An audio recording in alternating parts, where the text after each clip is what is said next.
এই যে নেন। ঠিক আছে আপু, হ্যাঁ। আরে ভাইয়া শোনেন, 100 টাকা দিয়ে গেলেন যে।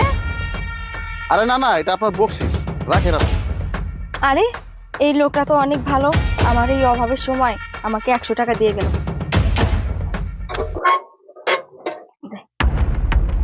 কি এটা? এটা তো মনে হচ্ছে ওই লোকটার ব্যাগ। দেখি তো,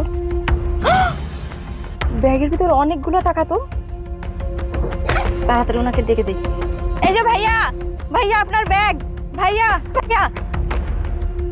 আরে না না, আপনার কথা ভুল হচ্ছে। আমি কেন ব্যাগ ওখানে রাখি? আরে ভাই আপনি বুঝতেছেন না কেন? এটা তো আপনারই ব্যাগ। আমার গাড়িতে আপনি ছাড়া তো আর কেউ ছিল না, এটা আপনারই ব্যাগ, ধরেন তো। আরে আপু, আমি আপনাকে বারবার বলছি এই ব্যাগটা আমার না, তারপর বলছেন এই ব্যাগটা নাকি আমার। আপনার মতলবটা কি বলেন তো? আরে মাহিন শোন, দেখ তো ওদিকে এত চিৎকার চেঁচামেচি হচ্ছে কেন? আমার মনে হয় কি ওখানে কোনো একটা সমস্যা হয়েছে। চল যাই। বুঝলাম না আমি। কি ব্যাপার? কি হয়েছে ভাই? এখানে এরকম ঝামেলা হয়েছে কেন? এই আপু কি হয়েছে এখানে? আরে ভাই দেখেন না,